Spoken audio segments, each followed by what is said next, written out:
අයිබෝවන් සුබ දැසනක් වාසනාවන්ත නිරෝගී සුබම සුබ දවසක් ප්‍රාර්ථනා කරනවා. ඔබ එකතු වෙන්නේ නිදහස් සතියන්තයේ වීකෙන්ඩ් සන්ෂයින් එක. අද සෙනසුරාදා දවස ඔක්තෝබර් මාසේ 10 වෙනිදා.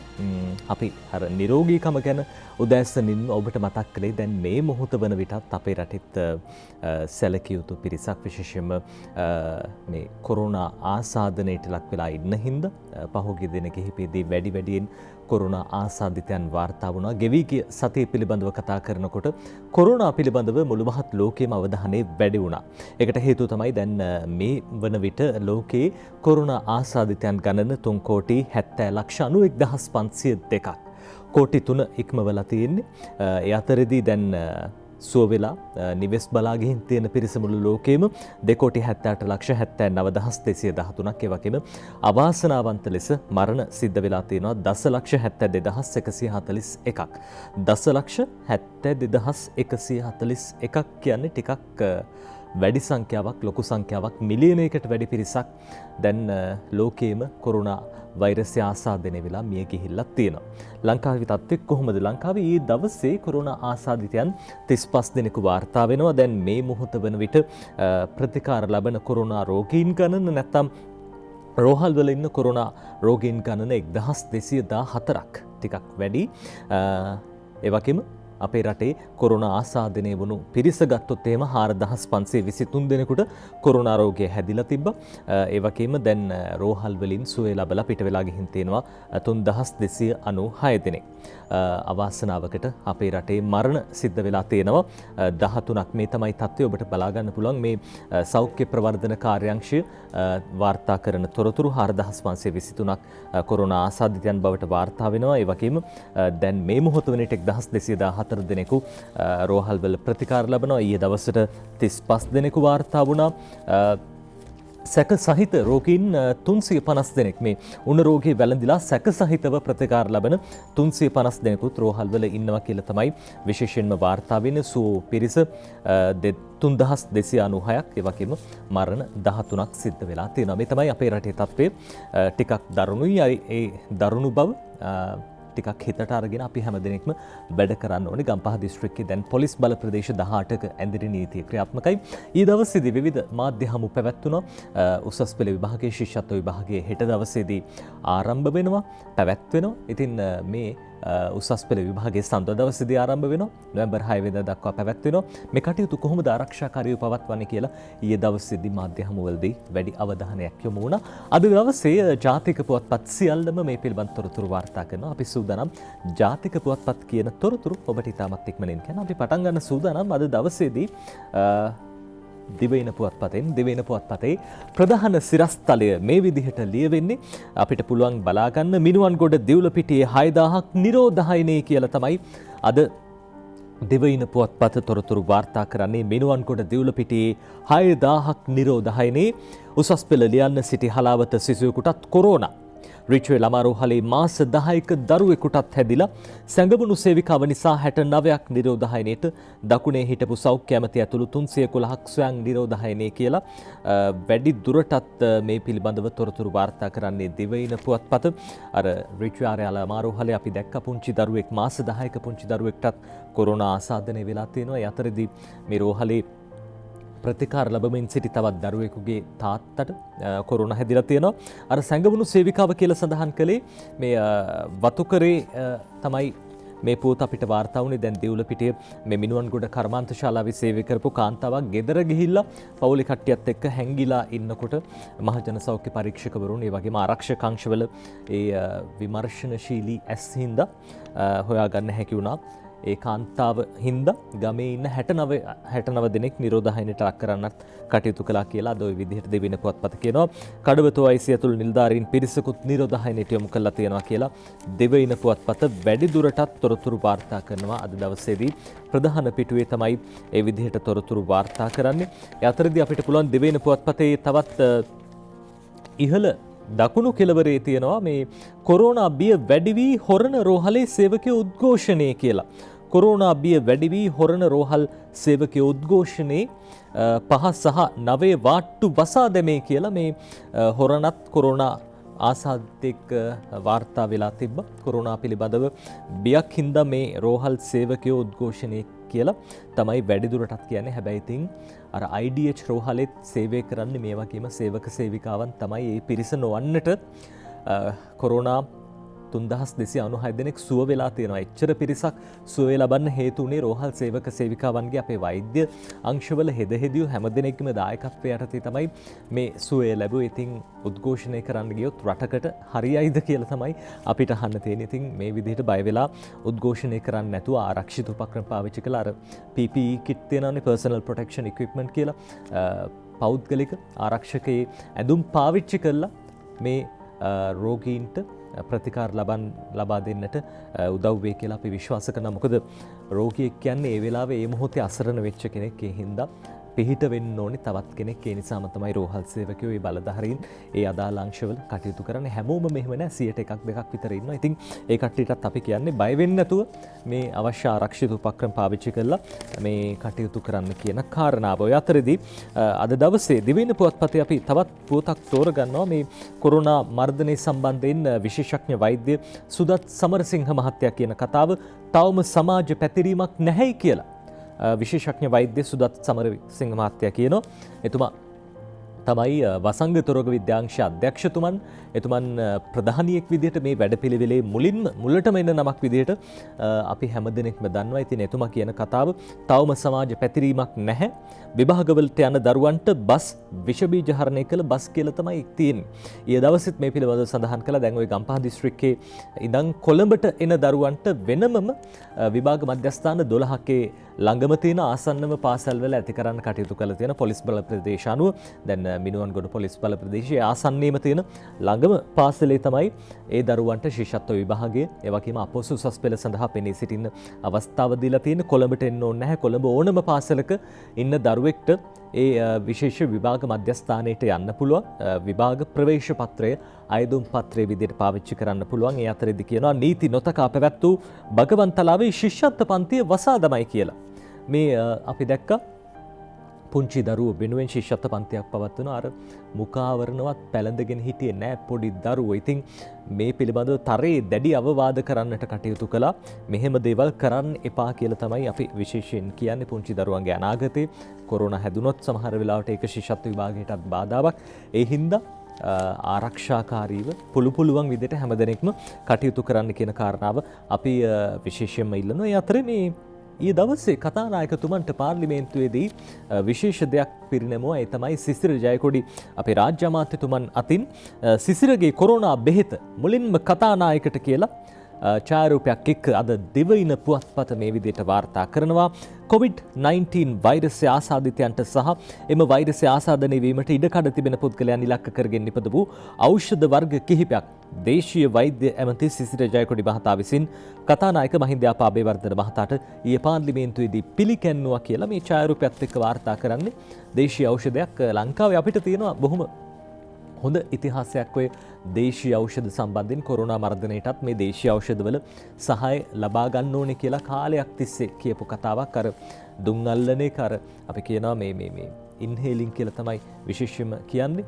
මේ ලෝකයේම ක්‍රියාත්මක වෙන ක්‍රමවේදයක්. අපි දන්නා කොරෝනා වෛරසය ඉතාමත් අඩු සැලකිය යුතු උෂ්ණත්වයකදී විනාශ වෙනවා. ඒ හින්දා අර උණු වතුර පානය කළාට විතරක් මදි.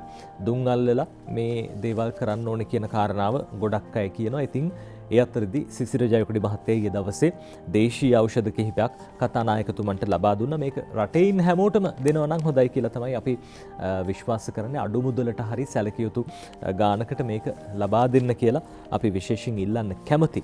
අද දවසේ දිවයින පුවත්පතේ විදිහට කියනකොට අපි දිනමින පුවත්පතට අවධානය යොමු කරන දිනමින පුවත්පතේ කොරෝනා සම්බන්ධයෙන් බොහෝ තොරතුරු වාර්තා කරනවා.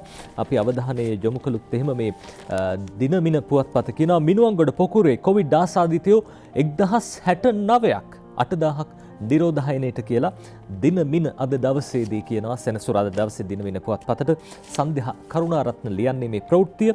මිනුවන්ගොඩ බ්‍රැන්ඩික්ස් කර්මාන්ත ශාලාව ආශ්‍රිත කොරෝනා පොකුරේ ආසාදිතයන් සංඛ්‍යාව 1069ක් දක්වා ඉහළ ගොස් තිබෙන බව වසංගත රෝග විද්‍යා අංශය සඳහන් කරනවා කියලා අද ඔන්න ඔය විදිහට සිරස්තලයක් යොදලා දිනමින කියනවා. ඒ අතරේ නිරෝධායන ඇඳිරි නීති ඇති ප්‍රදේශවල අත්‍යවශ්‍ය සේවාවලට අවසර කියලා මහින්ද අලුත් ගෙදර ලියන්නේ මේ පුවත නිරෝධායන ඇඳිරි නීතිය ක්‍රියාත්මක ප්‍රදේශවල අත්‍යවශ්‍ය සේවා හා නිෂ්පාදන කටයුතු පවත්වාගෙන යාමට අවසර ලබා දී තිබේ කියලා අද දවසේ ලියනවා. ඊයේ දවසේ අපි දැක්ක මේ ෆාමසි ඖෂධ අලෙවිසල් ඒ විතරක් නෙවෙයි ආහාර මේ සුපර් මාකට් සුපිරි වෙළඳසල් විවෘතව තිබුවා. ජනතාවට ගිහිල්ලා ආහාර පාන ළඟම තියෙන සුපිරි වෙළඳසලින් ළඟම තියෙන වෙළඳසලින් මිලදී ගන්න හැකියාව ලැබුණා. ඊයේ දවසේදී ෆාමසි විවෘත කළා තිබ්බා අර අත්‍යවශ්‍ය සේවා සඳහා.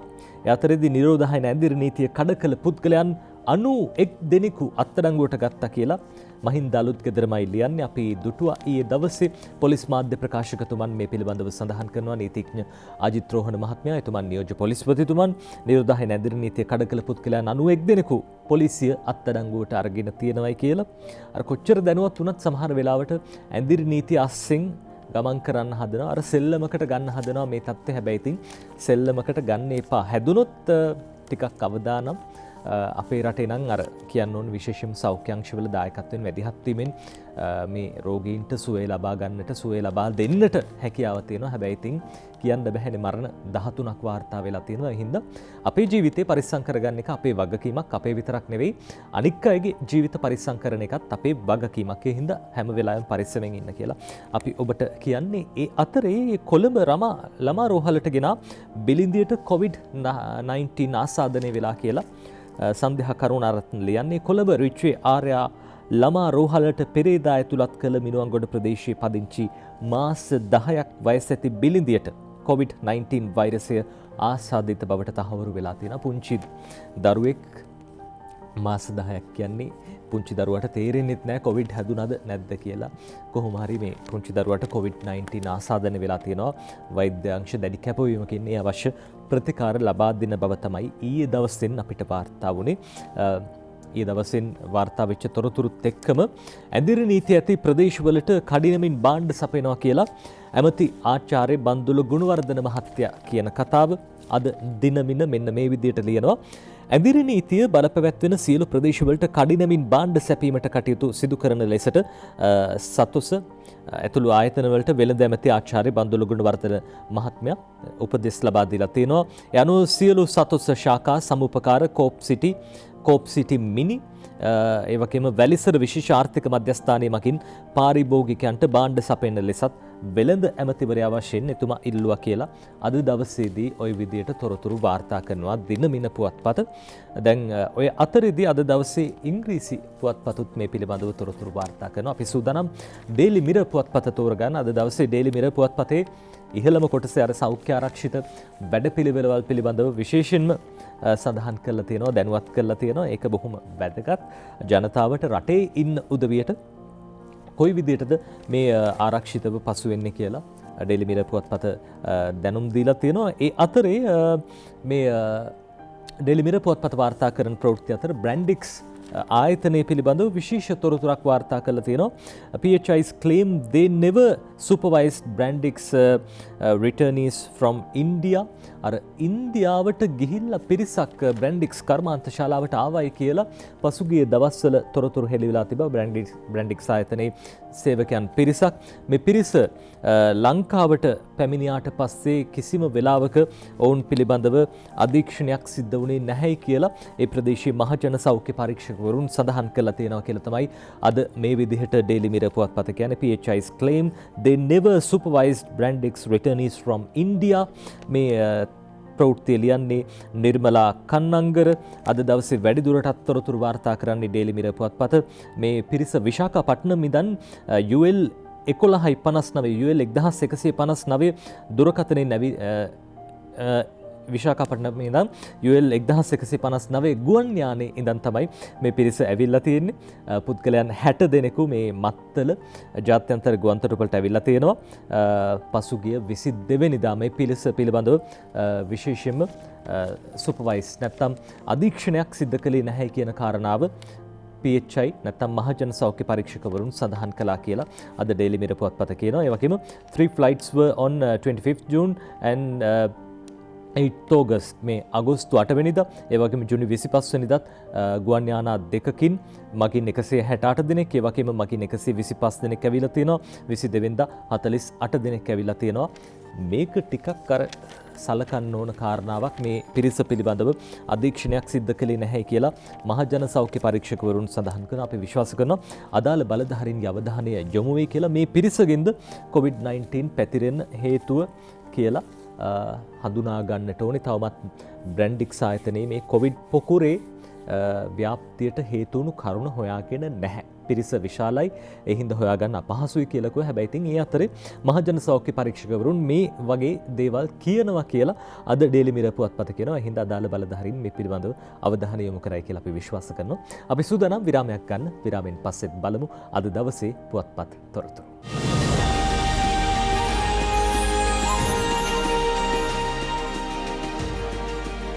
ඔබ නැවතත් එකතු වෙන්නේ වීකෙන්ඩ් සන්ෂයින් එක. අද සෙනසුරාදා දවසේ ජාතික පුවත්පත් බලමින් අපි හිටියේ. අපි සූදානම් ඊළඟට තෝරගන්න ලංකාදීප පුවත්පත අද සෙනසුරාදා දවසේ ඔක්තෝබර් 10 වෙනිදා ලංකාදීපේ මොනවද කියන්නේ. ප්‍රධාන සිරස්තලයේ ලංකාදීපේ අද ලියන්නේ මේ විදිහට ශිෂ්‍යත්ව උසස් පෙළ විභාග ඇඳිරි ප්‍රදේශවලට විශේෂ මධ්‍යස්ථාන 12ක් කියලා අද ලංකාදීපයට මේ විදිහට ලියන්නේ. පහේ විභාගයට මෙලෙසේ සුව රැකවරණය සැලසේ කියලා අර කවි පද දෙකකුත් ලියලා පහ ශ්‍රේණිය ශිෂ්‍යත්ව විභාගයේ සහ අධ්‍යයන පොදු සහතික පත්‍ර උසස් පෙළ විභාග මධ්‍යස්ථාන ලෙස යොදා ගන්නා ගම්පහ දිස්ත්‍රික්කයේ පාසල් පරිශ්‍ර විෂ බීජ හරණය කිරීම ඊයේ දවසේ සිදු කෙරුණා. ගම්පහ මහනගර සභාවේ සෞඛ්‍ය අංශයෙන් සහ විභාග මධ්‍යස්ථානයක් විෂ බීජ හරණය කළ අයුරු ඡායාරූපයේ දැක්වෙනවා කියලා මේ ඡායාරූපයේ අපිට බලා ගන්න පුළුවන්. ඒක පහ ශ්‍රේණිය සහ උසස් පෙළ විභාග ඉලක්ක කරගැනීමෙන් ගම්පහ නගරයේ දුම්රිය ස්ථාන බස් නැවතුම් පොළ සහ පොදු ස්ථාන සියල්ලම විෂ බීජ හරණයට ලක් කළා කියලා ගම්පහ තිලකරත්න දිසානායක වාර්තාකරු මේ විදිහට ලියන්නේ. අතරදී සෞඛ්‍ය නීති දැඩිවේ බස් හා දුම්රිය විශේෂ සේවා විභාග ප්‍රවේශ පත්‍රය ඇඳිරි නීති බලපත්‍රය වෙයි කියලා ලංකාදීපය මේ විදිහට ලියනවා. ඊයේ පැවැත්වෙච්ච මාධ්‍ය හමුවේදී විභාග කොමසාරිස් ජෙනරාල්තුමන් සනත් පූජිත මහත්තයා ඒ කාරණාව කිව්වා. විභාග ප්‍රවේශ පත්‍රය දැන් ඇඳිරි නීති බලපත්‍රය විදිහට ඒ සිසුන්ට පාවිච්චි කරන්න පුළුවන්. අධ්‍යයන පොදු සහතික පත්‍ර උසස් පෙළ විභාගය සහ පහ ශ්‍රේණියේ ශිෂ්‍යත්ව විභාගය නියමිත පරිදි දැඩි සෞඛ්‍ය විධිවිධාන යටතේ ආරම්භ කෙරේ. ගම්පහ දිස්ත්‍රික්කයේ නිරෝධායන ඇඳිරි නීතිය ක්‍රියාත්මක ප්‍රදේශවල අපොස උසස් පෙළ විභාග සිසුන් සඳහා විශේෂ විභාග මධ්‍යස්ථාන 12ක් පිහිටුවන බව ඊයේ අධ්‍යාපන අමාත්‍යාංශයේ පැවති ප්‍රවෘත්ති සාකච්ඡාවකදී වැඩි දුරටත් තොරතුරු වාර්තා කළා කියලා අද ওই විදිහට ලංකාදීපය කියනවා. ඒ අතරදී මේ බ්‍රැන්ඩික් සමාගමට කිරියල්ලගෙන් අභියෝගයක් කියලා අද ලංකාදීපය කියන කතාව. ඉන්දියාවෙන් ආ පිරිසේ විස්තර දන්වන්න කියලා අර අපි දැක්ක ඩේලි මිරර් පුවත්පතත් ඉන්දියන් ජාතිකයන් සහ ඉන්දියාවට ගිය ලංකාවේ පිරිසක් ගැන හෙළි කරලා තියෙනවා. පහුගිය කාලේ මේ කාරණාව ඇහුවට ගොඩක් අය කිව්වේ එහෙම දෙයක් වෙලා නැහැ, එහෙම සිදුවීමක් ගැන වාර්තා වෙන්නේ නැහැ කියලා. හැබැයි ඉතින් අද දවසේ ජාතික පුවත්පත් මේ පිළිබඳව තොරතුරු වාර්තා කරනවා. අපි සූදානම් විශේෂයෙන්ම දැන් මේ පවතින තත්ත්වයේ සහ ඒ පිළිබඳ වැඩිදුර තොරතුරු දැනගන්න. දැන් ආරක්ෂාව කොහොමද, ඇඳිරි නීතිය කඩකිරීම පිළිබඳව සිදුවීම් වාර්තා වෙනවා. අපි දැන් දුරකථනයෙන් සම්බන්ධ කරගන්නවා පොලිස් මාධ්‍ය ප්‍රකාශක නියෝජ්‍ය පොලිස්පති නීතිඥ අජිත් රෝහණ මහත්මයා. ඔබතුමාට සුබ උදෑසනක්. සුබ උදෑසනක් ඔබට. අජිත් රෝහණ මහත්මයා, දැන් කොහොමද රටේ තියෙන තත්ත්වය ඇඳිරි නීතිය කඩකිරීම පිළිබඳව ඊයේ දවසෙත් වාර්තා වුණා. ඒ වගේම දැන් විශේෂයෙන්ම පොලිසිය වශයෙන් ගත්තහම ආරක්ෂාව සපයනවා මේ ඇඳිරි නීතිය බලපැවැත්වෙන ප්‍රදේශවල තත්ත්වය අපි කැමති දැනගන්න. දැන් කොහොමද අලුත්ම තත්ත්වය? දැනට ඒ ඇඳිරි නීතිය බලපැවැත්වෙන පොලිස් බල ප්‍රදේශ 18 ආශ්‍රිතව ඒ ආකාරයටම ඇඳිරි නීතිය ක්‍රියාත්මක වෙනවා. කෙසේ වෙතත් අද දිනත් සුපුරුදු පරිදි උදෑසන 8 ඉඳලා රාත්‍රී 8 දක්වා කාලය තුල මේ ඖෂධ වෙළඳසැල් සහ ආහාර සපයන වෙළඳසැල් විවෘත කිරීමේ හැකියාවක් තිබෙනවා. ඉතින් අපි ඒ ආයතන හිමිකරුවන්ගෙන් නැත්නම් කළමනාකාරීත්වයෙන් ඉල්ලා සිටිනවා ඒවා විවෘත කරලා ජනතාවට අවශ්‍ය සේවා සපයන්න කියලා. හැබැයි සේවා සැපීමේදී විශේෂයෙන්ම අර පොලිමක් තියෙනවා නම් දුරස්ථභාවයේ තියෙන්න ඕනේ. ඒ ඇතුල් වෙන ස්ථානයේ අත් දෙක හොදා ගන්න පාසුකම් සංසල තියෙන්න ඕනේ. ඒකම මුදල් නෝට්ටු භාවිතයේදී ක්‍රෙඩිට් කාඩ් පත් භාවිතයේදී ගන්න ඕනේ ආරක්ෂක පියවර.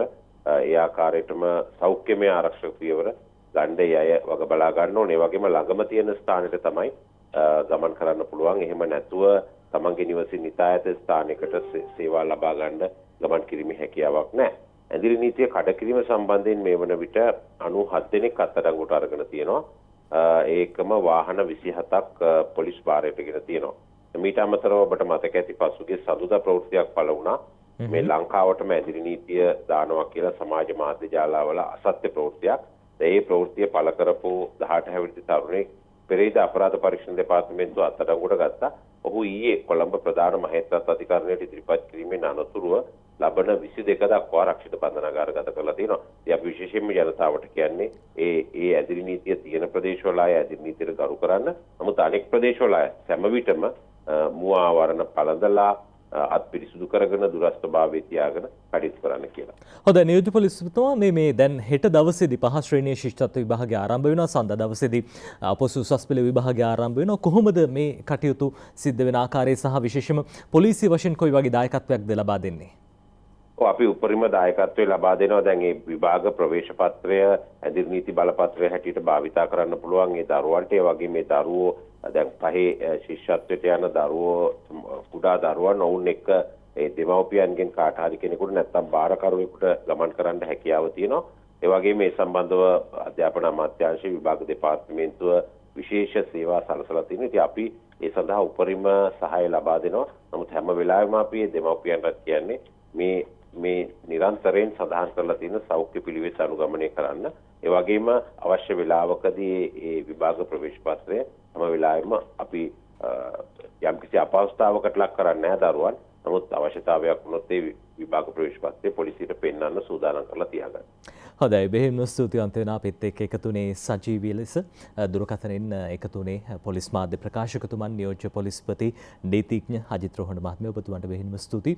බොහොම කාර්යබහුල මොහොතක අපිත් එක්ක එකතුනේ. අද දවසේ ජාතික පුවත්පත් සියල්ලම විශේෂ තොරතුරු වාර්තා කරන මේ කොරෝනා ව්‍යාප්තිය සම්බන්ධයෙන් විවිධ තොරතුරු ඊයේ දවසේ පාර්ලිමේන්තුවේදීත් මේ පිළිබඳව කතා වුණා. අද දවසේ ලංකාදීප පුවත්පතත් කියනවා මේ වැඩිදුරටත් තොරතුරු වාර්තා කරනවා මේ තොරතුරු පිළිබඳව මිනුවන්ගොඩ පොලිසිය යලි අරි කියලා ලංකාදීපේ කියනවා. පිටින් නිලධාරීහු 80ක් යොදවලා තියෙනවා. මිනුවන්ගොඩ පොලිස් ස්ථානයේ අපි දැක්ක ආපනශාලාවේ හිමිකරුට කොරෝනා ආසාදිත බවට තහවුරු වුණා. ඒ හින්දා පොලිසිය වසා දමන්න කටයුතු කළා. විෂ බීජ හරණයට ලක් කළා. දැන් වෙනත් පොලිස් ස්ථානවල නිලධාරීන් 80ක් යොදවලා පොලිසිය නැවතත් විවෘත කරලා තියෙනවා. පොලිස් ස්ථානයේ සේවය කරපු නිලධාරීන් ස්වයං නිරෝධායනයට යොමු කරලා තියෙන බව තමයි අද ලංකාදීපේ ওই විදියට කියන්නේ. අතරේ හැඳුනුම්පත් කන්තෝරුව අනිද්දා සිට 16 තෙක් වසයි කියලා ලංකාදීපේ කියන ඩෙන්ටිටි කාඩ් ඔෆිස් එක. හැඳුනුම්පත් කන්තෝරුව අනිද්දා ඉඳන් 16 වෙනිදා තෙක් වසා දමලා තියෙනවා. රාජ්‍ය ආයතන බොහෝ ප්‍රමාණයක් අපි දුටුවා. දැන් පසුගිය ගත වෙච්ච දවස් කිහිපෙත් මහ ජනතාවට සීමා කරලා තියෙනවා. ඇතැම් ආයතන වසා දමලා තියෙනවා. ඒ යටතේ හැඳුනුම්පත් කන්තෝරුව හැඳුනුම්පත් දෙපාර්තමේන්තුවේ මේ ප්‍රධාන කාර්යාලය වසා දමා තිබෙන බව තමයි අද ලංකාදීපේ කියන්නේ. ඒ අතරේ බ්‍රැන්ඩික්ස් සේවිකාවන් දෙදෙනෙකු කතරගම ගොස් නැවතුණු දෙපොලේ 29කට PCR කියලා දැන් බ්‍රැන්ඩික්ස් ආයතනයේ සේවය කරපු විශේෂම සේවක සේවිකාවන් විවිධ ප්‍රදේශවලින් පැමිණි අය මේ අය විවිධ ප්‍රදේශවල ගිහිල්ලා තියෙනවා. මොකද අර සාමාන්‍ය මිනිස්සෙක්ගේ ජන ජීවිතය ගත්තොත් එහෙම ඉතින් අපිට සීමා කරලා තියන්න බෑ. මේ අයත් පහුගිය දවස්වල සාමාන්‍ය ජනතාව විදිහට තමයි හැසිරුනේ. ඒ අය දන්නේ නැහැ කොරෝනා ආසාදනය වෙලා ඉන්නවා කියලා. ඒ හින්දා මේගොල්ලෝ විවිධ තැන්වල ගිහින් තියෙනවා. ඒ හින්දාම කතරගම ගිහිල්ලා නැවතුණු ස්ථාන දෙකක 29ක් PCR පරීක්ෂණ වලට ලක් කළා කියලා අද ලංකාදීපයේ ওই විදිහට තොරතුරු වාර්තා කරනවා. යතරේ ලංකාදීප පුවත්පත තවත් තොරතුරු කිහිපයක් මේ විදිහට ලියනවා. ළමා රෝහලේ ලදරුවෙකුගේ පියාට කොරෝනා මවට දරුවාට නැහැයි කියලා. ළමා රෝහලේ ලදරුවෙකුගේ පියාටත් කොරෝනා හැබැයි මවටයි ඒ දරුවටයි කොරෝනා හැදිලා නැහැයි කියලා ලංකාදීපේ කියනවා. යතරේ ගම්පොළ කොරෝනා රෝගීහු දෙදෙනෙක් කියලත් අද ලංකාදීපේ කියන ගම්පොළ ප්‍රදේශයෙන් දෙදෙනෙක් පිළිබඳව තොරතුරු වාර්තා වෙනවා. කටුනායක ඇඟලුම් කම්හලක සේවිකාවකට කොරෝනා කම්හල් 3ක් දැනට වහලා. දැන් ඔය බ්‍රැන්ඩික්ස් ආයතන විතරක් නෙවෙයි කටුනායක වෙළඳ කලාපයේ තියෙන තවත් ආයතන 3ක මේ විදිහට කටුනායක එක ආයතනයක් ඒ වගේම සම්පූර්ණ වශයෙන් ගත්තාම කම්හල් 3ක් දැනට වහලා කියලා ලංකාදීපේ කියනවා. ඒ අතරේ කොග්ගල නිරෝධායනයට යැවූ බ්‍රැන්ඩික්ස් සේවක 800න් 189කට කොරෝනා කියලා අද ලංකාදීපයේ මේ විදිහට ලියනවා 800ක් නිරෝධායනයට යොමු කළා. ඒ අතරින් 189කට කොරෝනා හැදිලා තියෙනවා කියලා තමයි අද ලංකාදීපයේ තොරතුරු වාර්තා කරන්නේ. ඔය අතරේ අද ඩේලි මිරර් පුවත්පත වාර්තා කරන තවත් ප්‍රවෘත්ති කිහිපයක් තමයි මේ.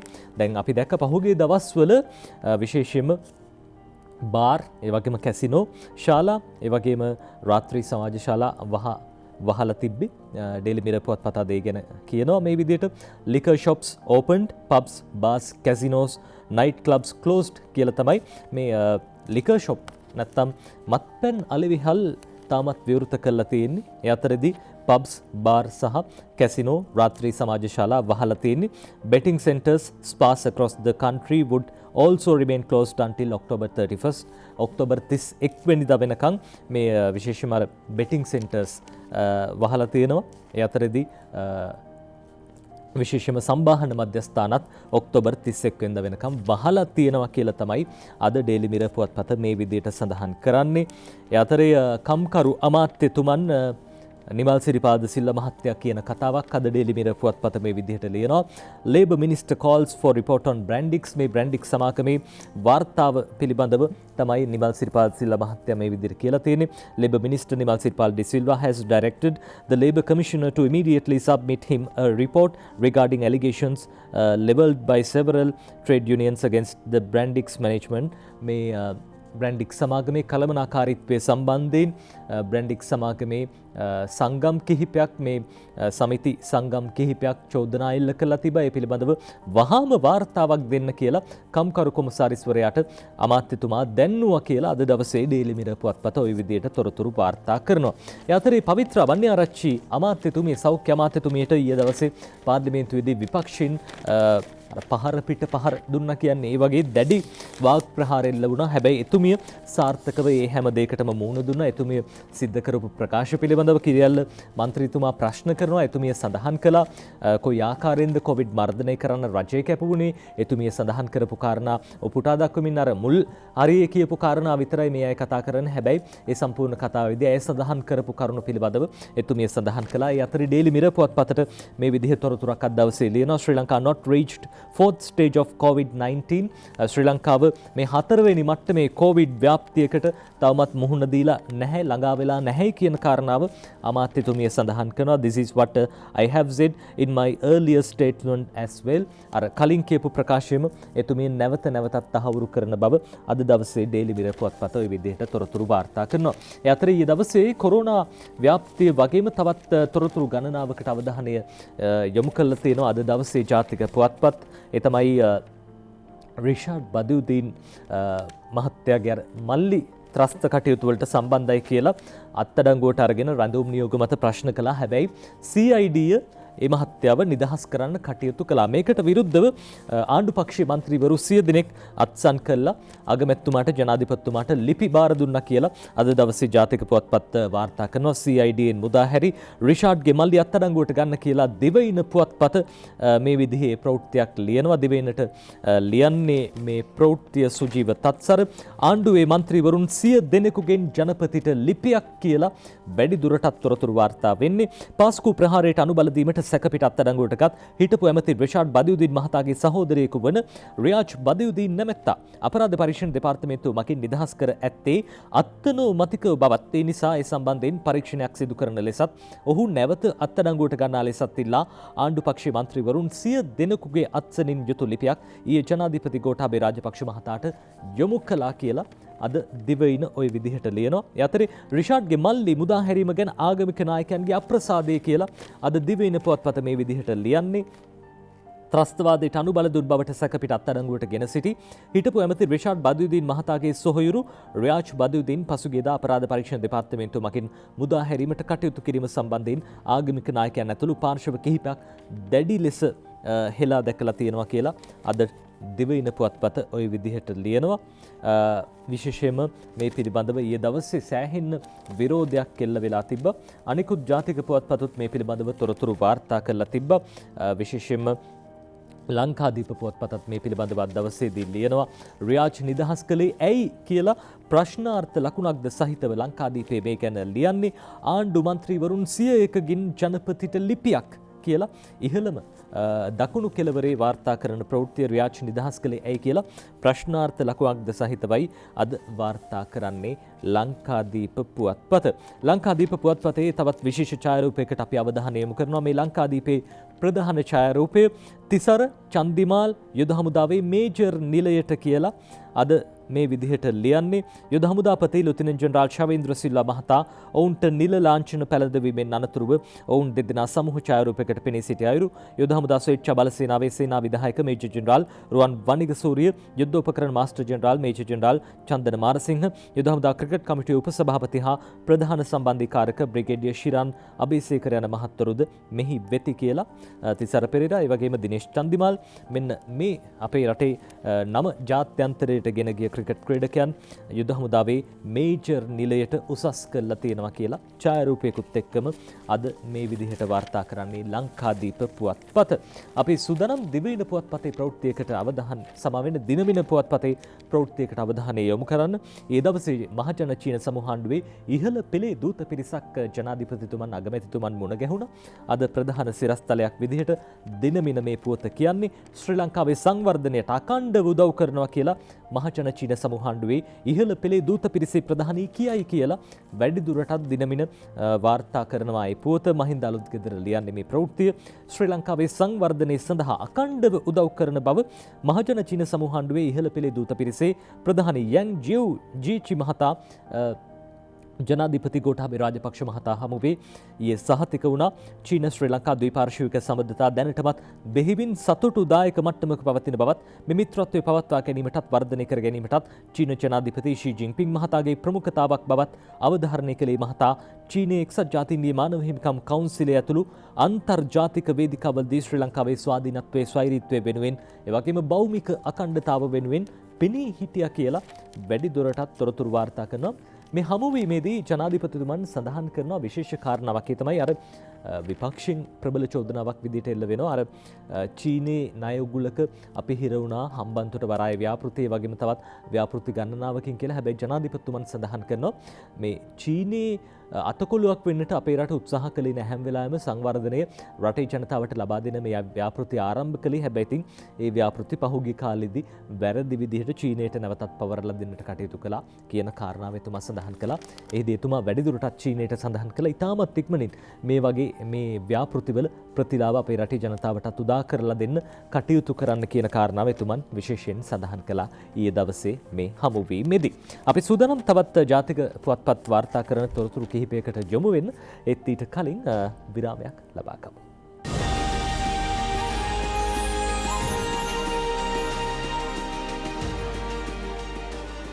ඔබ නැවතත් එකතු වෙන්නේ වීකෙන්ඩ් සන්ෂයින් එක. අද ඔක්තෝබර් මාසයේ 10 වෙනිදා වෙලාව දැන් 6:42යි.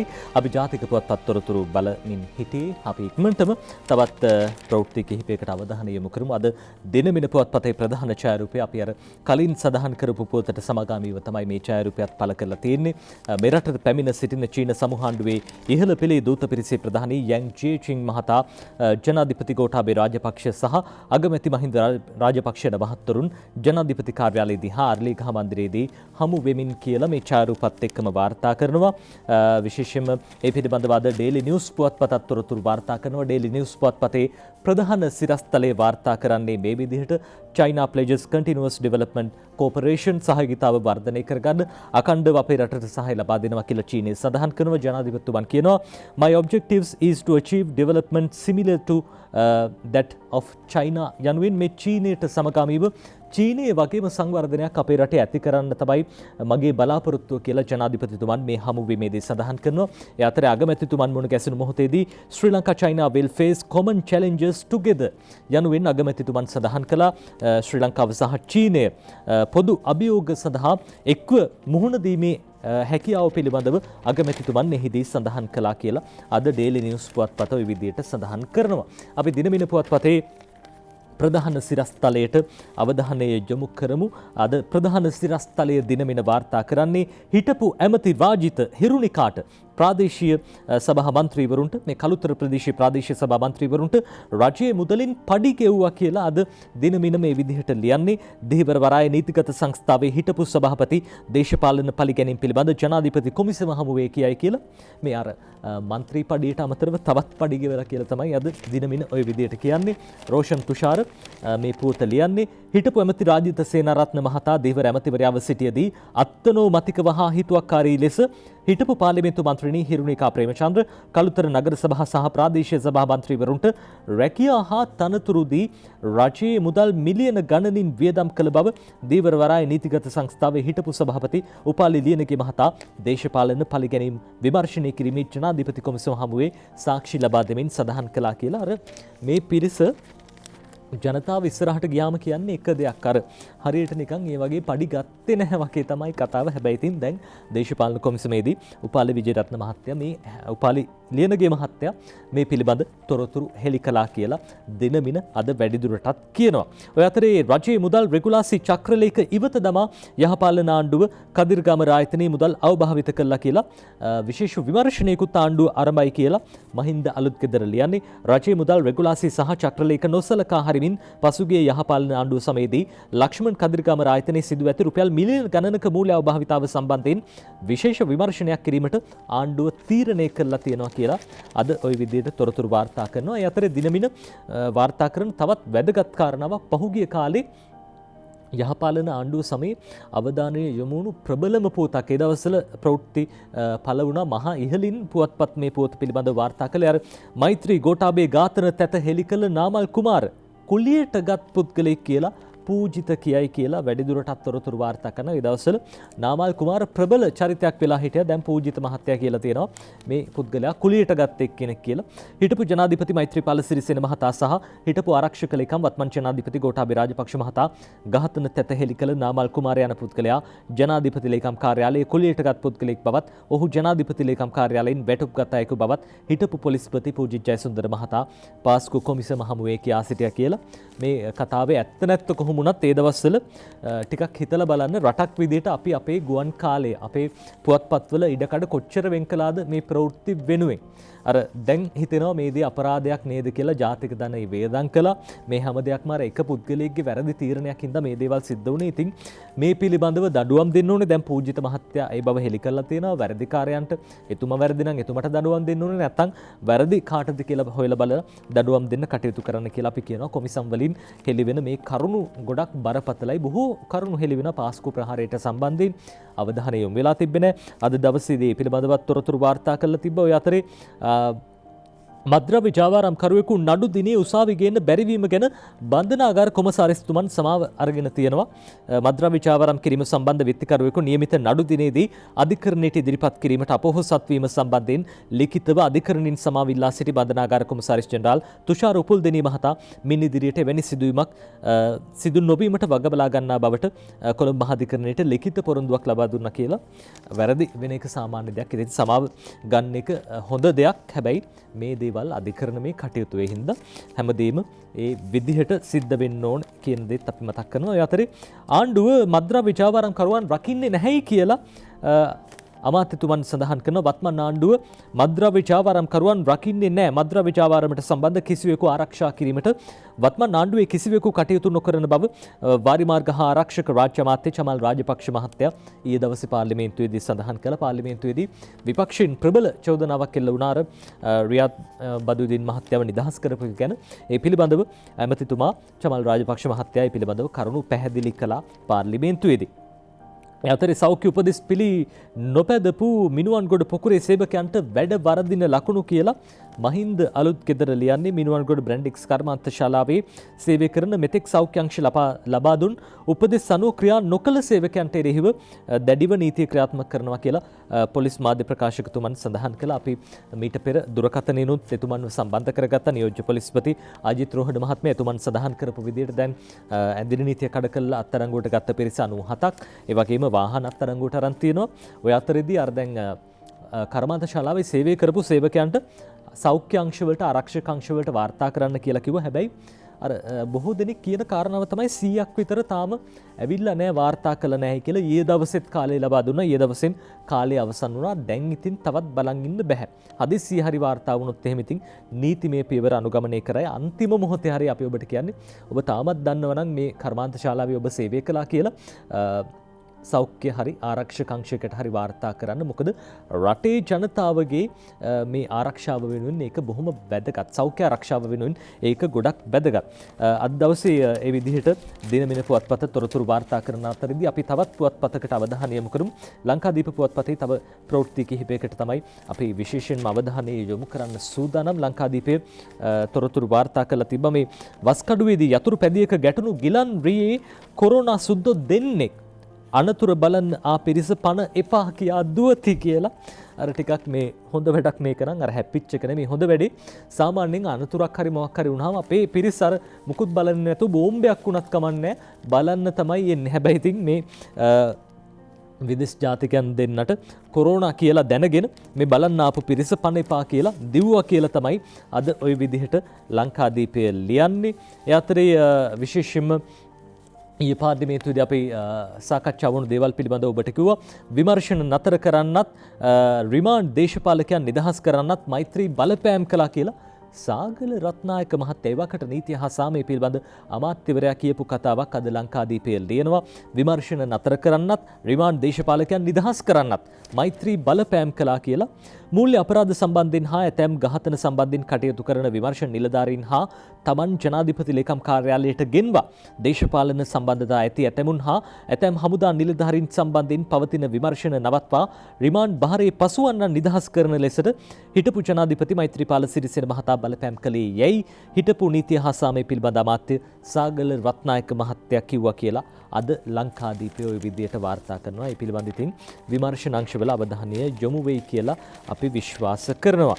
ඔය අතරේ අපි දිවයින පුවත්පතේ ප්‍රවෘත්ති කිහිපයක් තෝරගන්න අවසන් ප්‍රවෘත්ති විදිහට ETI නඩු 3ක් විභාගයට දින නියම කරයි කියලා ගනුදෙනුකරුවන් විසින් එදිරිසිංහ ට්‍රස්ට් ඉන්වෙස්ට්මන්ට් සමාගමේ ETI සමාගමේ තැන්පත් කළ මුදල් සාපරාධී සාවද්‍ය පරිහරණය වංචා කිරීම සම්බන්ධයෙන් එම සමාගමේ අධ්‍යක්ෂවරුන් සිව් දෙනාට එරෙහිව ගනුදෙනුකරුවන් තිදෙනෙකු පවරා ඇති නඩු 3ක් විභාගයට ගැනීම සඳහා කොළඹ අතිරේක මහේස්ත්‍රාත් රජින්ද්‍රා ජයසූරිය මහත්මිය දින නියම කළා කියලා අද දිවයින පුවත්පත වාර්තා කරනවා. ඒ අතරදී සෞඛ්‍ය උපදෙස් පිළිපදමින් දරුවෝ 3,31,000ක් හෙට ශිෂ්‍යත්වයේ ලියති කියලා චමින්ද සිල්වා ලියන්නේ. හෙට උදේ ආරම්භ වෙනවා ශිෂ්‍යත්ව විභාගය උදේ 9:00ට.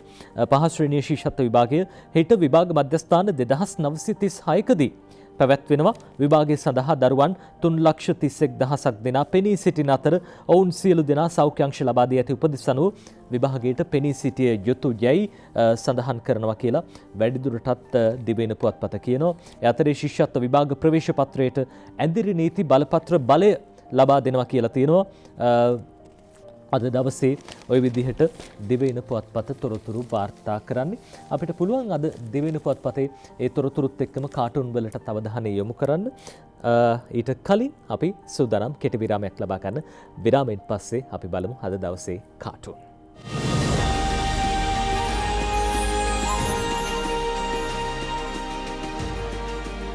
ඔබට අදත් එකතු වෙන්නේ වීකෙන්ඩ් සන්ෂයින් එක්ක. අද සෙනසුරාදා දවසේ අපි ජාතික පුවත්පත්වල තොරතුරු බැලුවා.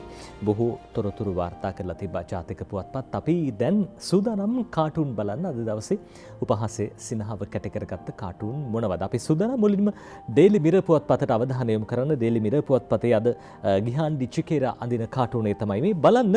දැන් දේශපාලකතුමන්ලා පහුගිය කාලේ බොහොම ලොකුවට උදම් මැනුවා. දැන් කොරෝනා සාර්ථකව ජයග්‍රහණය කළා කියලා. ඔන්න දැන් ජයග්‍රහණය කළා කියලා කප් එක උස්සනකොටම දැන් ආයෙත් ඇවිල්ලා තියෙන්නේ කප් එක යට ඉඳලා කවුද මේ කොරෝනා වෛරසය. දැන් අර ජයග්‍රහණය සමරමින් හිටපු වෙලාවේදී ආයෙත් කොරෝනා වෛරසය ඇවිල්ලා දැන් ටිකක් වද වෙන්න කරදර වෙන්න වෙනවා කියලා තමයි අද ඩේලි මිරර් පුවත්පතේ ගිහාන් ඩිචිකේරා අඳින කාටුනෙන් ওই විදිහට කියලා තියෙනවා. අපි මීළඟට දින මින පුවත්පතේ දර්ශකගේ 4 වරන් කාටුනේට අවධානය යොමු කරන්න සූදානම්. බලන්න දෙන්නේ කතාවක්. සහරාන් ත්‍රස්තවාදී කියලා බුද්ධ අධ්‍යක්ෂ මණ්ඩලයේ දැනගෙන ඉඳලා බං කියලා ඔන්න දැන් කියනවා. සහරාන් ත්‍රස්තවාදී කියලා බුද්ධ අධ්‍යක්ෂ මණ්ඩලයේ දැනගෙන ඉඳලා බං. අනිත් එක්කෙනා කියනවා මෛත්‍රීට කෝල් එකක් දීලා නැහැලුද ඉතින් මෛත්‍රීට කෝල් එකක් දීලා නැහැලුද ඉතින් කියලා තමයි අහන්නේ. මේ බුද්ධ අධ්‍යක්ෂ මණ්ඩලයේ කට්ටිය පහුගිය දවස්වල කියලා තිබ්බා මෛත්‍රී ජනාධිපතිතුමාට කෝල් එකක් දීලා හරි කියලා තිබ්බයි කියලා. එතුමත් කියලා තිබ්බා අපරාධේ අඩුම තරමින් මට කෝල් එකක් හරි දීලා කිව්වනම් මම මේ දේවල් නවත්තනවනේ කියලා හිටපු ජනාධිපතිතුමා මෛත්‍රී මහත්තයා කියලා තිබ්බා. ඒකට තමයි ඔය කාටුනේ හැඳලා තියෙන්නේ. අද දින මින පුවත්පතේ දිල් රූගේ සීපදයේ කවිය මේ විදිහට ලියවෙන්නේ අනුකම්පා විරහිත ලෙස යට කරගෙන විස්ස තතු හංගාගෙන තැන තැන කොවිඩ් කරයි රිස්ස අතු අස්සෙන් බිමට බැහැපු පොල් නටවයි කොස්ස ඔය ඔක්කොම බලා හිඳිමු බිම ඇනගෙන පස්ස කියලා දිල්රුගේ සීපදේ කවිය ලියන්නේ අනුකම්පා විරහිත ලෙස යට කරගෙන විස්ස තතු හංගාගෙන තැන තැන කොවිඩ් කරයි රිස්ස අතු අස්සෙන් බිමට බැහැපු පොල් නටවයි හොස්ස ඔය ඔක්කොම බලා හිඳිමු බිම ඇනගෙන පස්ස කියලා 20ත් ප්‍රශ්නයක් ඒ අතරේ අර මේ කොවිඩ් දැන් ලොකු ප්‍රශ්නයක් වෙලා ඔය අතරේ පොල් ගැනත් පහුගිය දවස්වල ප්‍රශ්නයක් තිබ්බා. මේ හැමදේම බලාගෙන ඉන්න වෙනවා කියලා තමයි කියන්නේ. අපි ඊළඟට සූදානම් දින මින පුවත්පතට දර්ශක කපුගේ අඳින කාටුනේ බලන්න. මේ ඉන්නේ කවුද බලන්නකෝ. සජිත්ගේ ප්‍රචාරණයට නිවාස අධිකාරී කෝටි 46ක් වියදම් කරලා කියලා පුවතක් පළ වෙනවා. සජිත්ගේ පහුගිය කාලේ ප්‍රචාරණයට නිවාස අධිකාරී කෝටි 46ක් වියදම් කරලා කියලා ප්‍රවෘත්තියක් පළ වෙලා තියෙනවා. දැන් බලන්න මේ අර කෑම මේසේ කෑම පිඟන් දෙකක් තියෙනවා. එක පිඟානක නිවාස අධිකාරී කියලා ගහපුව අර කුකුල් ගාතයක් තියෙනවා. මේ කුකුල් මස් කනවා කවුද මේ සජිත් ප්‍රේමදාස මහත්තයා හැන්දෙනුයි ගෑරුප් වෙනුයි අර පිහියකුත් අරගෙන කුකුල් මස් කනවා. හොඳටම කාලා තියෙනවා කියලා තමයි කියන්නේ. හැබැයි ජනතාවට නම් කන්න දෙයක් ලැබිලා නැහැ. පිඟාන හිස් මේ එතුමා විතරක් තනියම කාලා ජනතාවට මුකුත් දීලා නැහැ කියලා තමයි ඔය කියන්නේ. අර ගෙවල් දුන්නා නිවාස හදලා දීලා තිබ්බ. හැබැයි ඉතින් ඒ නිවාස හදන්නත් ජනතාවගේ සල්ලි අරගෙන තිබ්බා ණය මුදල් විදියට. ඔය අතරේ ප්‍රචාරණයටත් කෝටි 46ක් වියදම් කරලා ජනතාවට මුකුත්ම දීලා නැහැ. දිනවෙන පුවත්පතේ අපි ශ්‍රීකාන්තගේ දූපත කාටුනේට අවධානය යොමු කරන්නේ බලමු. අද දවසේ ඔන්න බලන්න දේශපාලකතුමෙකුයි මේ සාමාන්‍ය මිනිස්සෙකුයි කතාවක්. 20ට එරෙහිව මට මාව ෂුවර් වුණාට මගේ අනික් අය ෂුවර් නෑ කියලා රිෂාඩ් බදුදීන් කියනවා බං. 20ට එරෙහිව මට මාව ෂුවර් වුණාට මගේ අනික් අය ෂුවර් නෑ කියලා රිෂාඩ් බදුදීන් කියනවා බං කියලා ඔන්න දැන් එක්කෙනෙක් කියනකොට මේ රිෂාඩ් බදුදීන් මහත්තයා කියලා තියෙන්නේ කියනකොට දැන් සාමාන්‍ය මිනිස්සු කියනවා අපිට නම් ෂුවර් සර් ගුණා හැරෙන්නේ පොල් පැලේට කියලා ගුණා හැරෙන්නේ පොල් පැලේට කියලා අපිට නම් හොඳටම ෂුවර් රිෂාඩ් මහත්තයා මොකද කරන්න හදන්නේ කියලා නම් ඉතින් අපි දන්නවා. දෙවෙනි පුවත්පතේ ජයරත්න වික්‍රමසිංහගේ ෆේක් බුක් කාටුනේ මේ බලන්න මේ දෙන්නේ කතාවක් එතනත් සිරිකොතේ සේවකයන්ට පඩි ගෙවලා නැතිලු බං සිරිකොතේ සේවකයන්ට පඩි ගෙවලා නැතිලු බං කියලා ඔන්න දැන් එක්කෙනෙක් කියනවා අනිත් එක්කෙනා කියනවා ලොක්කන්ට නැති පඩි සොක්කන්ට මොකටද කියලා හිතලාද දන්නේ නැහැ ලොක්කන්ට නැති පඩි සොක්කන්ට මොකටද කියලා හිතලාද දන්නේ නැහැ කියලා ලොක්කෝ දැන් පාර්ලිමේන්තුවේ නැති හින්දා පඩි නැහැ ඒ හින්දා සොක්කන්ටත් පඩි ඕනේ නැහැ කියලා හිතලාද දන්නේ නැහැ. අපි කාටුන් අවසන් කරන දවසේ තෝරගන්නේ ඕකයි තත්ත්වේ කවිය අනුරාධ ලියන බන්දුල ලොක්කගේ පොල් ගෙඩි මැනිල්ලයි සීතා අරඹි පොළගේ කුඩ වැනිල්ලයි 20ට ගැහිල්ලයි එහි පිට කැහිල්ලයි ඔක්කොම බ්ලොක් කළේ කොරෝනා දැවිල්ලයි කියලා අනුරාධ අද දවසේ ඕකයි තත්ත්වේ කවිය මේ විදිහට ලියන්නේ.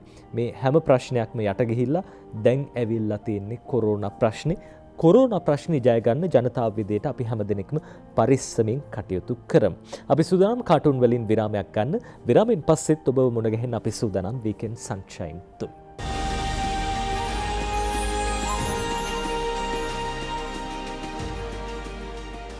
ඔබ නැවතත් එකතු වෙන්නේ වීකෙන්ඩ් සන්ෂයින් එක. අපි ජාතික පුවත්පත්වල තොරතුරු බැලුවා කාටුන් බැලුවා.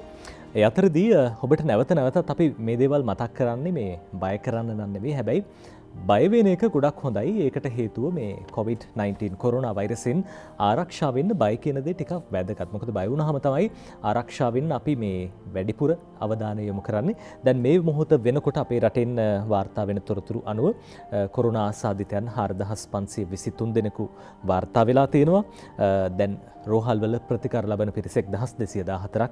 ඒ වගේම ඊයේ දවසට ගත පැය 24ට 35 දෙනෙකු කොරෝනා ආසාදිතයන් විදිහට වාර්තා වෙනවා. මරණ සංඛ්‍යාව 13ක් අවාසනාවන්ත විදිහට 13 දෙනෙකුට ජීවිතෙන් සමුගන්න සිද්ධ වෙලා තියෙනවා. ඒ හින්දා වැඩි පරිස්සම ගොඩක් හොඳයි. හැබැයි අර බය වෙන්න ගියාමත් සමහරලාට අපේ අර මනස ටිකක් අවුල් වෙන තැන් ගොඩක් තියෙනවා.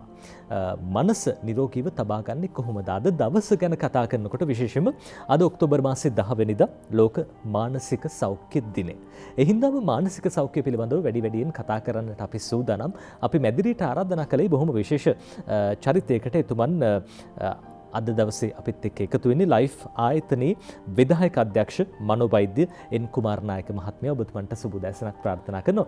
කුමාරනායක අපේ වෛද්‍යතුමා ගැන කතා කරනකොට එතුමන් කොළඹ මහරෝහල, කළුබෝවිල මහරෝහල, ඒ වගේම බොරැල්ල ලේඩි රිට්වේ ළමා රෝහල, ඒ රෝහල් වල විශේෂම වෛද්‍යවරයෙකු වශයෙන් වගේම මීගමුව මහරෝහලේ, ඒ වගේම කිරිබත්ගොඩ මූලික රෝහලේ ප්‍රධාන මනෝවෛද්‍ය නිලධාරිවරයා විදිහටත් කටයුතු කළා. ඒ වගේම දැනට ලයිෆ් ආයතනයේ විධායක අධ්‍යක්ෂතුමන් වශයෙන් උත් කටයුතු කරනවා.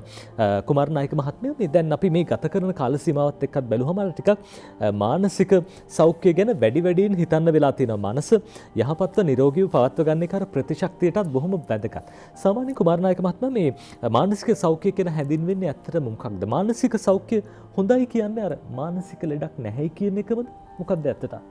ඇත්තටම නාජිත් දැන් විතාත්ම වැදගත්යක් ඔය මතු කරේ ලෙඩක් නැහැ කියන එක නෙමෙයි ඔබ හොඳ මානසික සෞඛ්‍යකින් ඉන්නවා කියන්නේ.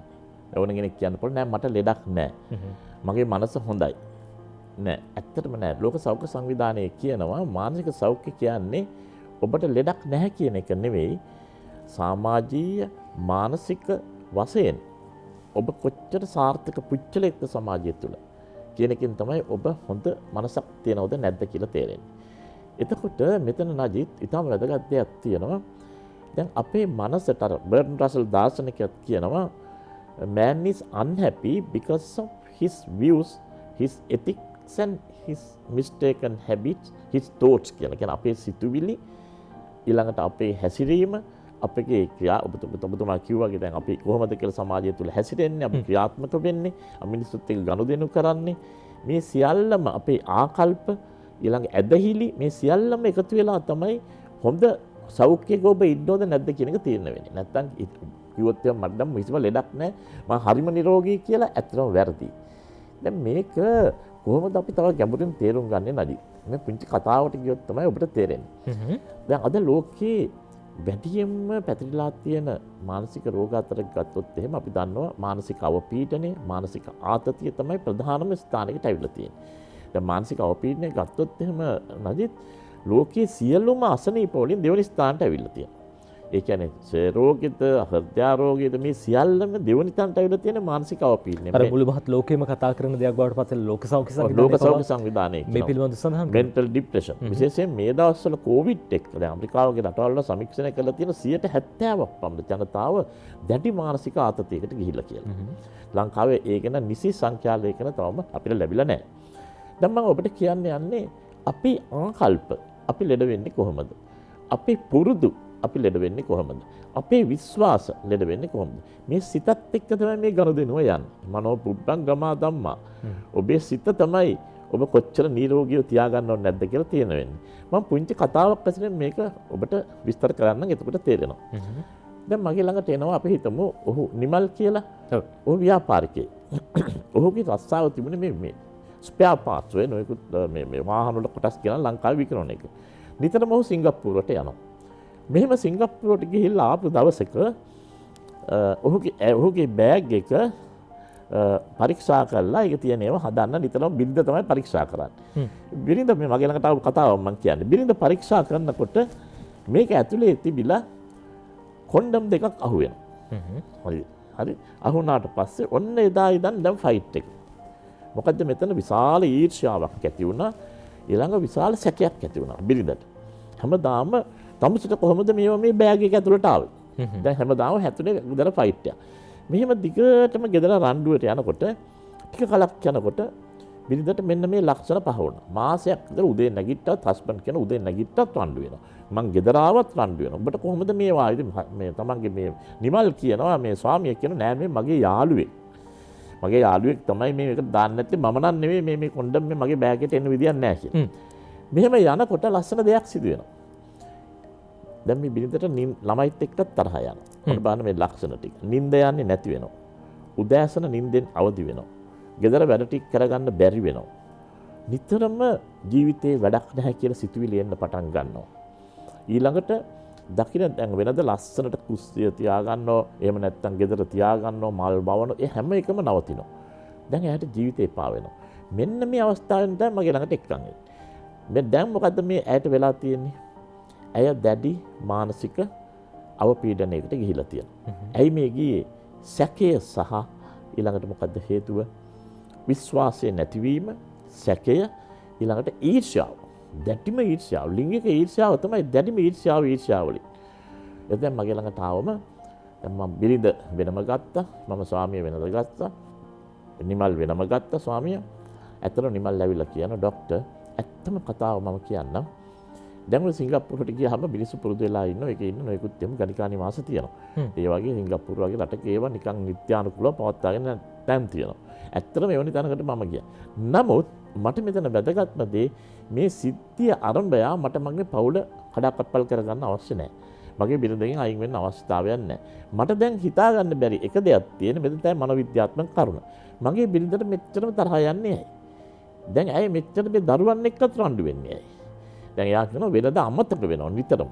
කල්පනා ශක්තියක් නැහැ. දැන් මගේ දවසක් මගේ ෂර්ට් එක අයන් කරන්න ගිහිල්ලා එයාට අමතක වෙලා අයන් එක උඩින් තියලා එතනත් පිච්චිලා ෂර්ට් එක පව පිච්චිලා ගිහිල්ලා. සමහරවිට භාජනය මොකක් හරි කෑමක් හදන්නේ කියලා වෑංජන මොනවා හරි තියුවොත් එහෙම ඒ ලිපේ මෙයාට අමතක වෙලා ඒකත් පිච්චිලා ගිහිල්ලා. මොකද්ද මෙතන තියෙන පණිවිඩය? අපි ඕනම කෙනෙක් දිගටම ආතතියට ගියොත් එහෙම ඒ ආතතිය අන්තිමේදී අවසන් වෙන්නේ කොහෙන්ද? අවපීඩනයකින්. එතකොට දැන් අවපීඩනයට ගියාට පස්සේ මෙන්න මේ ලක්ෂණ තමයි ලෝක සෞඛ්‍ය සංවිධානය කියන්නේ. ලෝක සෞඛ්‍ය සංවිධානය කියනවා ඉතාත්ම වැදගත් ලෝකෙට දෙන්න ඕන පණිවිඩය මානසික අවපීඩනයේ ලක්ෂණ මොකද? මොකද මානසික අවපීඩනය හඳුනා ගත්තොත් අපිට සියදිවි විනාශ ගැනීම අඩු කරන්න පුළුවන්. මානසික අවපීඩනය තමයි ලෝකයේ නිෂ්පාදනයට බලපාන ප්‍රධානම සාධකය. ඇයි? නිින්ද අඩුයි, වැඩ කරගන්න බෑ, ඇඟට පණ නැහැ, තරහා යනවා, කිසිම වැඩක් කරගන්න බෑ, ජීවිතේ වැඩක් නැහැ කියලා මේ සිතුවිලි සේරම එන්න පටන් ගන්නවා. හොඳයි කුමාරනායක මහත්මයා දැන් මේ මානසික අවපීඩනය කියන අද කාලේ බැලුවම මේ ලෝකයේ අර සියලු රෝග අතරින් දැන් දෙවෙනි තැනට වගේ ඇවිල්ලා තියෙනවා. මානසික අවපීඩනය නැති කරගන්න අපි මොනවද කරන්න ඕනේ? කෙනෙක් මානසික අවපීඩනයෙන් පෙළෙනවා නම් මොන වගේ දෙයක්ද කරන්න ඕනේ? ඊටාම වැදගත් දේ තමයි. මානසික රෝග ගැන තියෙන ප්‍රධානම දේ තමයි මානසික රෝගයක් ඇති වුණාම හුඟක් වෙලාවට කිසිම කෙනෙක් මනෝවෛද්‍යවරයෙක් ළඟට යන්න කැමති නැහැ. ඇයි? මට පිස්සු නැහැ. ඔයාට තමයි පිස්සු. ඔයාට එහෙම දෙයක් තියෙනවා ඔයා යන්න. දැන් දැන් මේ කාන්තාව මගේ ළඟට ගේන්න යනකොට මේ නිමල් මේ ස්වාමියාට කියනවා මට පිස්සු නෑ තමුසේ තමයි පිස්සු. තමුසේ යන දොස්තර හම්බෙන්න. මොකද මම යන්නේ. මෙන්න මේකට කියන ස්ටිග්මා කියලා. මෙන්න මේ ආකල්ප නිසා වෛද්‍යවරයෙක් හම්බෙන්නේ නැහැ. නුයකුත් භූත විශ්වාස කේන්ද්‍ර අරව මේවා යෝ පිටුපස්ස තමයි යන්නේ. එතකොට උදාහරණයක් වශයෙන් ගත්තොත් දැන් මේ කාන්තාව පවා මගේ ළඟට යොමු වෙන්නේ ඉස්සෙල්ලම ගිහිල්ලා තිබුණේ ශාස්ත්‍රකාරයෙක් ළඟට. මේ ශාස්ත්‍රකාරයෙක් ළඟට ගියාම ඉස්සෙල්ලම කේන්ද්‍රය අරන් ගියාම කියලා මේ කාලේ අපලයි කිව්වලු. තව අවුරුදු දෙකක් යනකම් මේ අපල තියෙනවා. තව අවුරුදු දෙකක් හිටියනම් ළමයිත් විනාශ වෙලා, පවුලත් විනාශ වෙලා, සේරම විනාශ වෙලා ඉවරයි. දෙන්න දෙපැත්තට වෙලා දෙපැත්තට ගිහලා. ඊළඟට මේ ගියාම මේ නෂ්ටස්ඨකාරය කිව්වලු විශාල පූජාවක් තියෙන කරන්න. මේ පූජාවට රුපියල් 75000ක් විතර යනවා. ඒක කළා හැටියෝ මේ ගෙදර ලොකු අපලයක් තියෙනවා. මේ අපලෙන් ඉවත් වුණ හැටිය සේරම හරියි කියලා. වෙලාවට ඒකත් කරේ නැහැ. කවුරු හරි මෙයාගේ යාළුවෙක් කිව්වා මේක මානසික රෝගයක්. ඒක නිසා යන්න. එහෙනම් ඔබ මානසික රෝගයට කළ යුතු පළවෙනිම දේ තමයි දැන් ඔබට හිතෙනවා නම් ජීවිතේ එපා වෙලා කලකිරිලා ඉස්සරහට යන්න බෑ. නිින්දෙන් අවදි වෙනවා. නිතරම තරහ යනවා. ඊළඟට වැඩක් කරගන්න කියලා හිතෙන්නේ නැහැ. ලිංගික ආශාව නැති වෙලා යනවා. ඔබ ඉස්සෙල්ලාම යන්න ඕන මනෝවෛද්‍යවරයෙක් හම්බ වෙන්න. පළවෙනිම දේ. දෙවැනි දේ තමයි ඒ අත්‍යවශ්‍ය කරුණක්ද? ඉතාම අත්‍යවශ්‍ය කරුණක්. මොකද හේතුව අද මේක ලෝක සෞඛ්‍ය සංවිධානය කියන ඉතාත්ම අවාසනාවන්ත දේ. මම ඔබට කියන්න. දැන් පුංචි ළමයට කැස්ස හැම්බිරිසාව තියෙනවා. තිබෙලි වෙලා දවස් දෙක තුන යම්ම බලන්නේ. මේක අඩු වෙන්නේ නැහැ.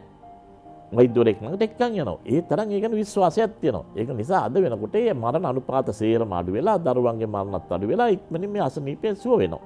නමුත් මානසික රෝගයක් තියොත් එහෙම යන්නේ නැහනේ. සේරම වටේ ගිහිල්ලා තමයි බැරි වුණාම තමයි මෙතෙන්ට. අර අම්ම දරුවා දන් යනවා වගේ නෙවෙයි නේද? අර ගොඩ වෙදකම් ඔක්කොම කරලා අර ඔබ තමන්ගේ වගේ ඒක නිසා මෙතන මේ ලෝක සෞඛ්‍ය සංවිධානය කියන මේ මනෝවිද්‍යාත්මක දැනුම දැන් ඔබ හිතාව වැදගත් කරන්න ඕන දේවල්. මානසික අවපීඩනයෙන් වැළකෙන්න. එකක් තමයි අපගේ ආකල්ප. අපි නිතරම අපිට ඊර්ෂ්‍යාවක් ඇති වුණාම දෙසරයක් හිතන්න ඕන. ඇයි අපි ඊර්ෂ්‍යා කරන්නේ? අපිට කුහකකම් ඇති වෙනවා, දුෂ්ටකම් ඇති වෙනවා නේ.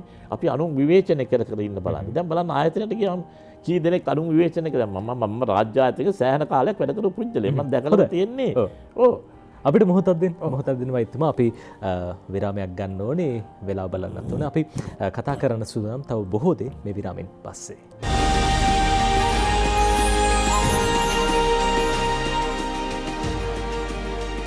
ඔබනාත් එකතු මේ වීකෙන්ඩ් සන්ෂයින් එක අද ඔක්තෝබර් මාසේ 10 වෙනිදා ලෝක මානසික සෞඛ්‍ය දිනය අද අපි කතා කරමින් ඉන්නේ මනෝවෛද්‍ය කුමාරනායක මහත්මයාත් එක්ක. කුමාරනායක මහත්මයා ඔබතුමන් සඳහන් කරපු කාරණා අපි විරාමයට යන කලින් අර ආයතනවලත් මේ තත්ත්වය තියෙනවා විශේෂයෙන්. ඇත්තටම ආයතනවල තියෙනවා. මේකට එක හේතුවක් තමයි නජිත් ආතතිය. මොකද ව්‍යායාමයක් නැහැ. ජීවිතේ සතුටක් නැහැ. විනෝදයක් නැහැ. උදේ එනවා. හවස් වෙනකම් ආයතනයේ ඉන්නවා. අයිමත් යනවා. මේ ආතතියෙන් එකතුනාම අපේ මනසත් වෙනස් වෙනවා. ඒක ඇතුළට ඊර්ෂ්‍යාව එනවා. ඒක ඇතුළට කුහකකම එනවා. ඒක ඇතුළට තෘෂ්ණාව වැඩියෙන් එනවා. එතකොට මම ඔබට කියන්නේ මේවා අඩු කරගන්න ඔබේ ජීවිතය. විශේෂයෙන් මෙතන තව ප්‍රශ්නයක් තියෙනවා නේද? හුඟක් අය අහන මේ කාන්තාවන් වැඩියෙන් මානසික අවපීඩනයට ගොදුරු වෙන්නයි පිළිමින්ට වඩා කියන එක. ඔබට කියලා දෙන්න ඕනේ ඒකත් හේතුවක්. විශේෂයෙන්ම ඔසප් වෙන කාලෙට සාමාන්‍යයෙන් කාන්තාවක් අනිත් හුඟක් කාන්තාවන් පිරිසක් ඔය මානසික අවපීඩනයට ගොදුරු වෙන්න තියෙන හැකියාව වැඩි. එතන වෙන්නේ අර හෝමෝන නැත්නම් රසායනික වෙනස් වීම නිසා.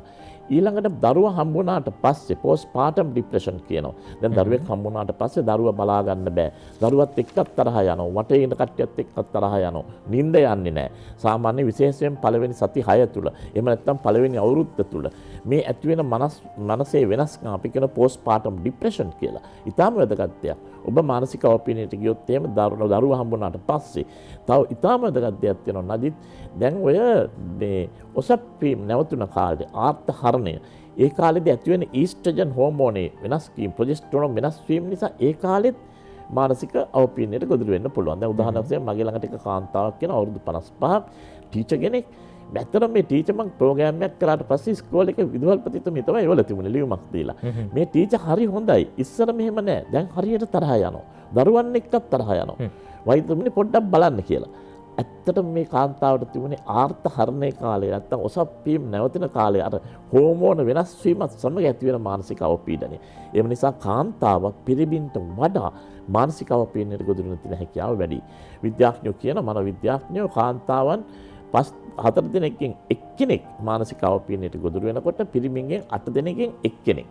ඒ කියන්නේ කාන්තාවන් සංඛ්‍යාව ඉතාමත් වැඩි. ඒ නිසා ඔබට ආර්ථහරණය ඔසප්පීම කාලයේදී ඒ වගේම දරුවා හම්බ වුණාට පස්සේ ඔබට නිතරම ජීවිතේ කලකිරීමක්, එපා වීමක්, නිින්ද යාමේ අඩුවක්, ඇඟට පණ නැහැ, වැඩ ටික කරගන්න බෑ, බබා බලා ගන්නත් බෑ. මහත්යත් එක්ක නිතරම රණ්ඩු වෙනවා, ලිංගික ආශාව නැති වෙලා යනවා.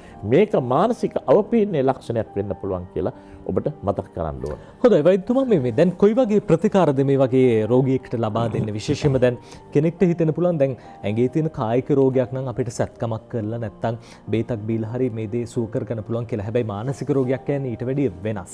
කොයි වගේ ප්‍රතිකාරද තියෙන්නේ? අද මනෝවිද්‍යාඥයෝ කියන හොයාගෙන තියෙනවා එකක් තමයි දැන් ඔබට ඒකත් තමයි මනෝවෛද්‍යවරයා හම්බෙන්නම අවශ්‍ය කියලාම නැහැ. නමුත් මනෝවෛද්‍යවරයෙක් ඔබට හම්බෙන්න තියෙනවා නම් හොඳයි. එක මොකද එතෙන්දී ಔಷಧ ප්‍රතිකාර පාවිච්චි කරනවා. ඊට අමතරව වැදගත් දෙයක් තියෙනවා ව්‍යායාම. දැන් හුඟක් අය ව්‍යායාම වලට යොමු වෙන්නේ නැහැ. ඔබ ව්‍යායාමයක් කරොත් එහෙම අද මනෝවිද්‍යාඥයෝ හොයාගෙන තියෙනවා විශේෂයෙන්ම සමීක්ෂණ වලින් සාමාන්‍ය මානසික අවපීඩනයක් තියෙන කෙනෙක්ට මානසික අවපීඩනයෙන් එළියට එන්න පුළුවන් ව්‍යායාම කරනවා. ඔබට දවසට විනාඩි 30ක් නැත්තම් දවසක් කර දවසක් විනාඩි 30ක් යම් කායික ව්‍යායාමයක ඇවිදින්න පුළුවන්. එහෙම නැත්තම් අපි හිතමු ට්‍රෙඩ්මිල් එකක් වෙන්න පුළුවන්. ගෙදර තියෙන ක්‍රොස් ට්‍රේන් එකක් වෙන්න පුළුවන්. ඒ මොකුත් නැත්තම් ගෙදර ඇතුලේ විනාඩි 45ක් ඇවිදින්න වේගෙන් සමත්යක් දාගෙන මේ දනිස් වලට හොඳ නෑ නැත්තම් උගාකයි ව්‍යායාම ගැන හිතන්නේ නෑ. අද ලෝක සෞඛ්‍ය සංවිධානය කියනවා නේද ව්‍යායාම නොකිරීම නිසා ලෝකේ 80%ක් දියවැඩියාවට හේතුව ඒකලු. 90%ක් හෘදයාබාධ වලට හේතුව ඒකලු. 3න් 1ක් පිළිකා වලට හේතුව ඒකලු. ඒ වගේම මානසික අවපීඩනයට ප්‍රධාන හේතුවක් තමයි ඔබ නිසි කායික ව්‍යායාමයක් ගන්නේ නැති එක. එහෙනම් වැදගත්ම තමයි ව්‍යායාම. හොඳයි. ඊළඟට තමයි පළතුරු වගේ දේවල් හොඳට ආහාර ගැනීම. ඊළඟ වතුර හොඳට තමයි වතුර ලීටර් 2ක්වත් දවසට ගන්න ඕන. මේක නැත්තම් මේක බොයිල් වෙනවා නිතරම. මේක මේ සිසිල් කරගන්න ඕන හොඳට. ඊළඟට ඊටාම වැදගත් තමයි ඔබේ ප්‍රශ්නයක් කතා කරන්න කවුරු හරි ඉන්න ඕන. ඒ කියන්නේ දැන් අපිට නජිත්ට ප්‍රශ්නයක් තිබුණයි කියලා. ඒක සමීක්ෂණයක් තියෙන ඔබට මිතුරන් කී දෙනෙක් ඉන්නවද කියලා. ඔබට ඕනම දෙයක් කියන්න පුළුවන් මිතුරන් කී දෙනෙක් ඉන්නවද කියන මට. ඔබෙන් ඇහුවොත් එහෙම සාමාන්‍යයෙන් සැලකිය යුතු විදිහට ගත්තොත් එක්කෙනෙක් හෝ දෙන්නෙක් වගේ තමයි. අන්න ඒක තමයි. නමුත් ඒ සමීක්ෂණයෙන් කියන ඔබට හොඳ මිතුරන් 5 දෙනෙක් හැම ඉන්න කෙනෙක් නම් ලේසියෙන් මානසික අවපීඩනයට යන්නේ නැහැ කියලා. හැබැයි 5 දෙනෙක් ඉන්න කෙනෙක් හොයාගන්න අමාරුයි. ඒ කියන්නේ අපිට හොඳ මිතුරුනුත් නැහැ බැලුවම. අපි නිකන් සමාජයේ කොන් වෙලා වගේ. එහෙම නැත්නම් හුදකලා ඔබ හුදකලා වෙන්න එපා. සමාජශීලී වෙන්න. පවුලත් එක්ක එකතු වෙන්න. නෑදෑයොත් එක්ක එකතු වෙන්න. සමාජයත් එක්ක එකතු වෙන්න. ව්‍යායාම කරන්න. ඒ වගේ සතුටෙන් ඉන්න අවශ්‍ය පරිසරය සකස්. ඔබේ ප්‍රශ්නයක් තියෙනවා නම් ඒක තියාගෙන ඉන්න එපා. ඉක්මනින්ම හොඳම යාළුවත් එක්ක කතා කරන්න.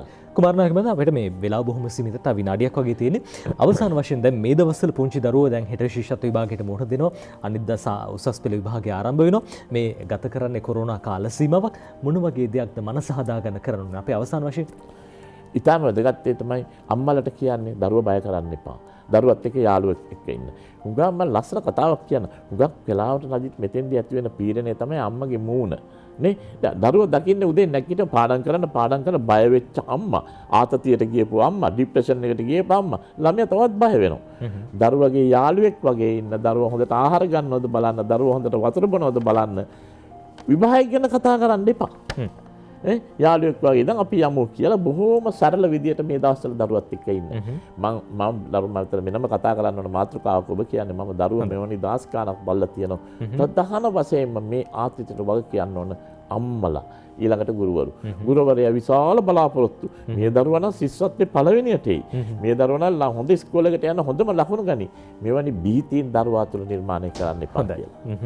හොඳයි අපේ වැඩිහිටියෝ දෙමව්පියෝ පුංචි දරුවන්ව බීතියට පත් කරන්න නැතුව ඔවුන්ව අගයලා කටයුතු කරන්න විභාග කඩේම් ජය ගන්න. ඒ හැම දෙයකටම ලොකු උපකාරයක් වේ. අපිට වෙලාව බොහොම සීමිතයි. කතා කරන්න බොහෝ දේවල් තියෙනවා වෛද්‍යතුමා. ඒත් අපිට සාකච්ඡාව අවසන් කරන්න සිද්ධ වෙනවා. අපිත් එක්ක අද දවසේ එකතු වුණේ ලයිෆ් ආයතනයේ විධායක අධ්‍යක්ෂතුමන් මනෝවෛද්‍ය එන් කුමාරනායක මහත්මයා. එතුමන් අර කොළඹ ජාතික රෝහල, ඒ වගේම කළුබෝවිල රෝහල, ලේඩි රිට්‍රී ළමා රෝහල, මේ රෝහල් ගණනාවක් අත්දැකීම් එක්ක, ඒ වගේම මිගම මහරෝහලේ වගේම කිරිබත්ගොඩ මූලික රෝහලේ ප්‍රධාන මනෝවෛද්‍ය විශේෂඥවරයා වශයෙන් කටයුතු කරලා තියෙනවා. අපි නජිත් තව එකක් කියන්න අපිට මොකක් හරි දෙයක් අහන්න තියෙනවා නම් මේ දරුවෝ ගැන විභාග ගැන කිසිම වියදමක් කියන්නේ නැහැ. අපේ ටෙලිෆෝන් නම්බරයක් තියෙනවා.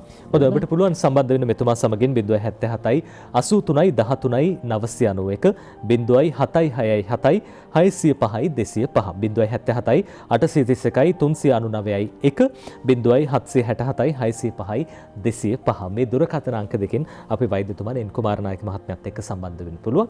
අපි සූදානම් සාකච්ඡාව අවසන් කරන්න යලිත් හෙට උදේ 6ට අපි එනවා වීකෙන්ඩ් සන්ෂයින් අරගෙන. ගිහින් එන්න සුබ දවසක් ප්‍රාර්ථනා කරන ගමන්ම විශේෂයෙන්ම අපේ යුද හමුදාවේ අද දවසේ උපන්දිනේ නැත්තම් 71 වෙනි සංවත්සරයේ සමරනවා ඔක්තෝබර් මාසේ 10 වෙනිදා. යුද හමුදාවේ අපේ වීරෝදාර සෙබළුන්ටත් අපි විශේෂයෙන්ම යුද හමුදාවට සුබ උපන්දිනයක් ප්‍රාර්ථනා කරනවා. ඒ වෙනුවෙන් වැඩසටහන් ගණනාවක් සංවිධානය කරලා තියෙනවා. අපි සූදානම් සමු ගන්න. සුබ දවසක්.